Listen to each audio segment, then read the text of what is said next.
陈委员，现场各位而且你别再起乡亲、各位好朋友们，大家午安，大家好。好。我们马上要出发扫街了。这一仗啊，不但是对桃园，对我们整个中华民国都非常重要。如果说蔡总统继续做下去的话，他一定比现在更是为所欲为。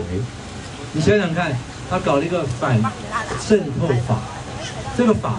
我3点评论是可怕，然后呢，这个可恶啊，然后呢可耻。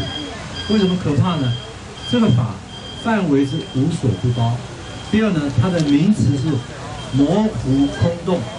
最重要的是呢，它的决定权完全是掌握在民进党手上。你有没有罪，到时候就看他怎么看。所以他最可怕在这里。第二呢，它就是可恶。为什么？他上台已经3年多了，你如果认为中共的渗透很重要，你为什么不早一点立法？这完全没有经过一个正当的程序，行政院没有版本，所以这个法没有主管机关，这是荒唐到极点。最后就是可耻，你现在把人民的言论自由都剥夺了。你当初记不记得他当选的时候，他说过一句话，要谦卑、谦卑再谦卑。 人家笑话就3000杯，就1杯都没有，对，根本没有谦卑，傲慢、嚣张、傲慢。所以我觉得我们这一仗太重要了。陈学圣要赢，国民党要赢，中华民国才会赢，对不对啊？对。来，陈学圣动胜，陈学圣动胜，陈学圣动胜，学圣，陈学圣动胜，陈学圣。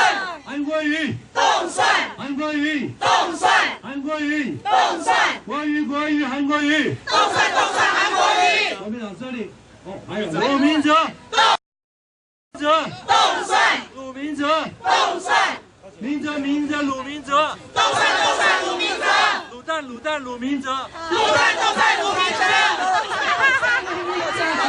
好了，会开玩笑。国民党胜利啊！国民党胜利！国民党胜利！国民党胜利！国民党胜利！耶！